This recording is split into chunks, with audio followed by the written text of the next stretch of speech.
Oke anak-anak, jumpa lagi sama Teacher Deslim ini di hari Rabu tanggal 18 November 2020. Kemarin kita sudah praktek tentang energi biomasa ya. Nah, hari ini kita akan belajar memasuki pembelajaran kelima dan keenam. Bisa kalian buka buku kalian di halaman 103.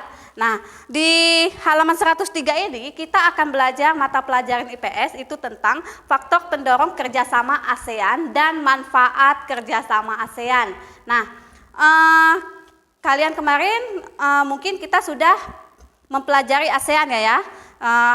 Kerjasama dalam peran Indonesia ya. Nah, di sini apa saja faktor pendorong kerjasama ASEAN? Nah, yang pertama itu faktor pendorong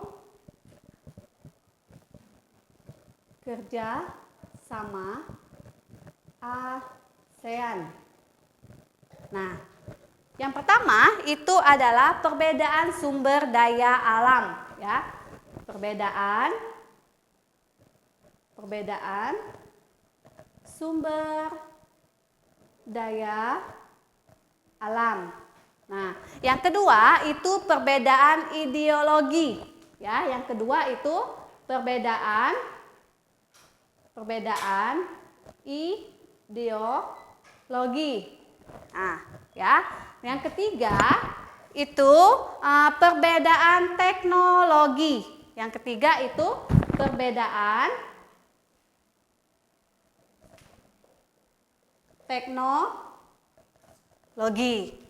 teknologi. Nah, ini merupakan faktor-faktor pendorong kerjasama ASEAN ya. Ingat yang pertama tadi perbedaan sumber daya alam. Bisa kalian lihat di buku kalian. Nah, negara-negara dengan sumber daya alam yang berbeda akan saling bekerja sama agar dapat memenuhi kebutuhan masing-masing ya.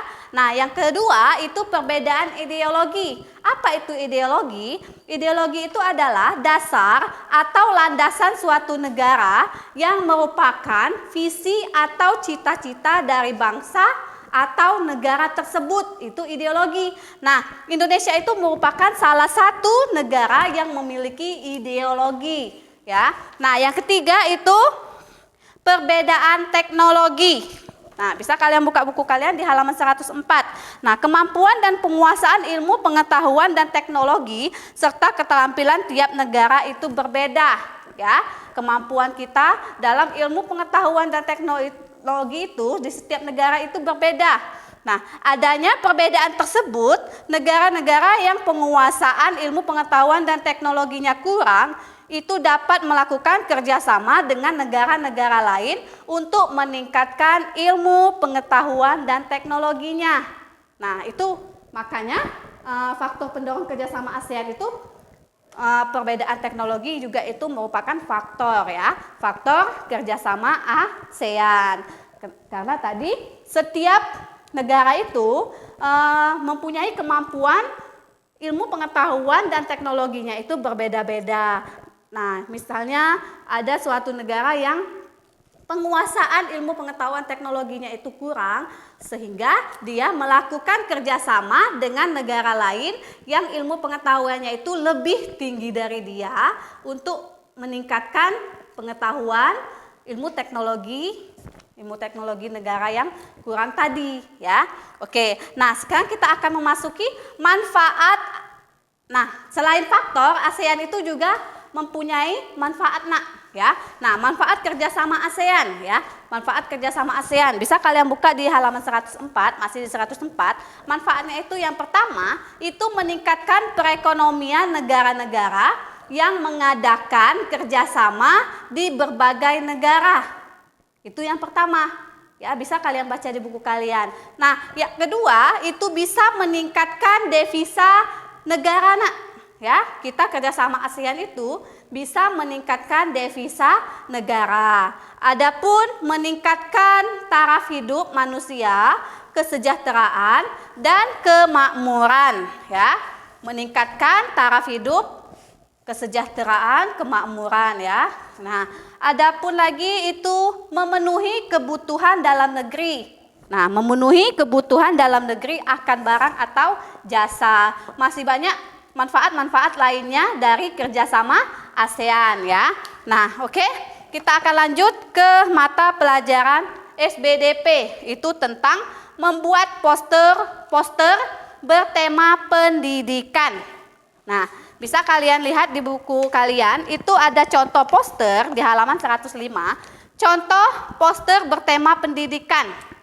Ya, artinya dia itu di dalam poster itu pasti menceritakan tentang pendidikan. Nah, sebelumnya kita sudah mempelajari poster ya nak ya. Nah, mungkin kalian masih ingat ya poster itu apa? Poster itu biasanya itu diletakkan di tempat yang ramai dan strategis ya. Oke, mungkin teacher tidak menjelaskan lebih detail lagi dalam membuat poster karena kita sudah belajar di pembelajaran sebelumnya. Kita akan lanjut ke pembelajaran ke-6 ya. Di sini pembelajaran ke-6 itu tentang PKN ya. Nah, lihat di sini nak. Di sini siapa lagi kalau bukan kita yang bangga menggunakan produk dalam negeri. Ini ada penjual batik di sini ya. Nah, masih ingatkah kamu mengenai kampanye 100% Indonesia di sini? Pada mulanya, kampanye tersebut bertujuan meningkatkan kesadaran masyarakat Indonesia untuk menggunakan produk dalam negeri. Nah, kita akan belajar tentang mengampanyekan ajakan cinta produk dalam negeri. Ya, salah satunya contoh mengampanyekannya itu seperti kita itu harus menggunakan barang dalam negeri. Nah, sebagai warga negara, kita harus mencintai barang buatan dalam negeri. Nah, mencintai barang buatan dalam negeri itu mencerminkan perilaku cinta tanah air ya. Nah, tetapi mungkin ada barang, salah satu barang kalian itu yang kalian gunakan itu mungkin produknya itu dari luar negeri. Nah, mengapa demikian? Mungkin di Indonesia tidak ada ya barang tersebut. Tetapi itu bukan karena kita tidak menghargai barang buatan dalam negeri nak. Ya, mungkin karena Indonesia tidak ada produk tersebut ya. Nah, di sini dengan mencintai barang buatan dalam negeri tentunya kita akan merasa bangga saat menggunakan barang tersebut. Nah, seperti batik itu barang buatan dalam negeri ya. Nah, kalau kalian masih ingat kan, batik itu digunakan juga di luar negeri nak. Seperti Obama, kan kemarin di pelajaran bahasa Indonesia sudah kita lihat ada Obama yang dalam pertemuan dia menggunakan batik ya, dia menggunakan batik. Nah, di luar negeri juga batik itu sudah digunakan. Nah, masa kita orang yang dalam negeri tidak bangga dan tidak menggunakan batik ya? Itu. Nah, salah satunya itu nak ya batik ya. Nah, di sini, sekarang lihat di sini. Ayo, ajaklah lingkungan sekitarmu untuk menggunakan barang buatan dalam negeri. Ajaklah mereka untuk bangga terhadap produk-produk Indonesia. Kamu dapat mengajak mereka melalui sebuah poster. Masih menggunakan poster. Kita mengajak mereka menggunakan melalui sebuah poster. Sebelum membuat poster, kalian itu harus tulislah dulu makna bangga menggunakan barang buatan dalam negeri.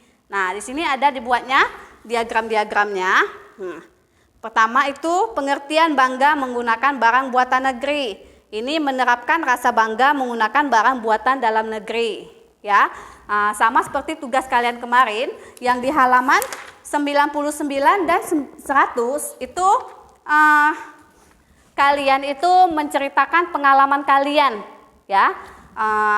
Tulis di sini kan ada tuliskan barang buatan dalam negeri yang kamu miliki. Nah, apa saja disebutin ya. Oke, sekarang kita lanjut ke mata pelajaran bahasa Indonesia. Masih tentang menulis informasi penting dari teks eksplanasi dalam bentuk tulisan dan visual dengan kalimat efektif dan kosakata baku. Mungkin teacher tidak menjelaskannya lagi ya nak ya, karena sudah sering kita belajar tentang menulis informasi penting ya, atau temanya itu tentang teks eksplanasi ya, baik itu bentuk tulisan ataupun visual ya. Oke, mungkin cukup di situ penjelasan teacher pada hari ini.